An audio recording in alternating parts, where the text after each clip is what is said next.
কামার একটি প্রাচীন পেশা, যাদের কাজ লোহার জিনিসপত্র তৈরি করা। এরা পেশাগতভাবে গৃহস্থলীর কাজে, কৃষিকাজে বা অন্যান্য কাজে ব্যবহৃত লোহজাত সামগ্রী তৈরি করেন। অতি প্রাচীনকাল থেকেই হিন্দু সমাজের শূদ্র সম্প্রদায় কামার পেশায় জড়িত। বাজার অথবা নির্দিষ্ট এলাকায় ছিল তাদের কামারপাড়া।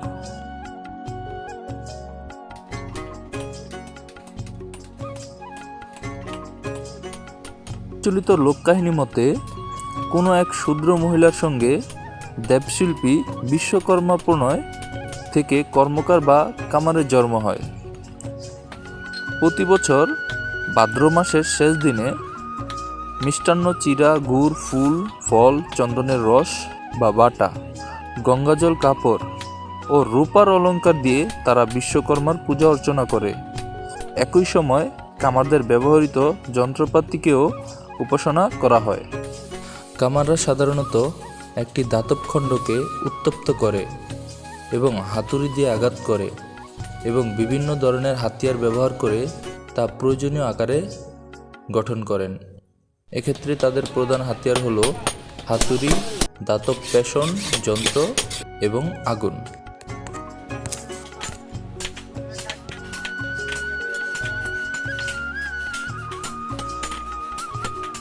কামার শিল্প একটি প্রাচীন ঐতিহ্য বহন করে চলছে, যা আমাদের সাংস্কৃতিক ইতিহাসের সাথে গভীরভাবে জড়িত। কামার শিল্পী শুধুমাত্র কারিগর নন, তারা শিল্পীও বটে। তাদের দক্ষতা ও কৌশল প্রজন্ম থেকে প্রজন্মান্তরে হস্তান্তরিত হয়েছে, যা একটি সাংস্কৃতিক ঐতিহ্য হিসেবে টিকে আছে।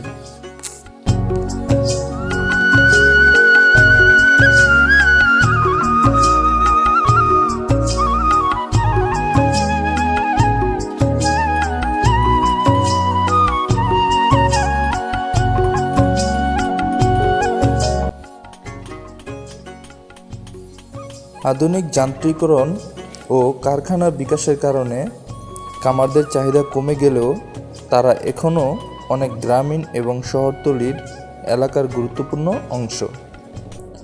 বিশেষত যেখানে মেরামত বা নতুন সরঞ্জাম তৈরির জন্য কারখানার সরঞ্জাম সহজলভ্য নয়, সেখানকার মানুষ এখনও কামারের উপর নির্ভরশীল। কামার শিল্প একটি গুরুত্বপূর্ণ ঐতিহ্য, যা প্রাচীনকাল থেকে বর্তমান সময় পর্যন্ত টিকে আছে। এই শিল্পটি কেবলমাত্র প্রয়োজনের সরঞ্জাম তৈরির মাধ্যম নয়, এটি আমাদের সংস্কৃতির একটি অংশ। কামারদের শ্রম, দক্ষতা এবং শিল্পের প্রতি তাদের অনুরাগ আমাদের ইতিহাস ও ঐতিহ্যের সাথে গভীরভাবে সংযুক্ত।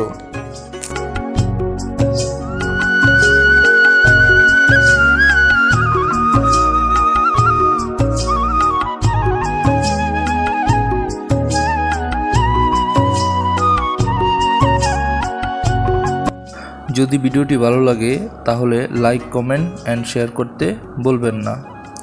আল্লাহ হাফেজ।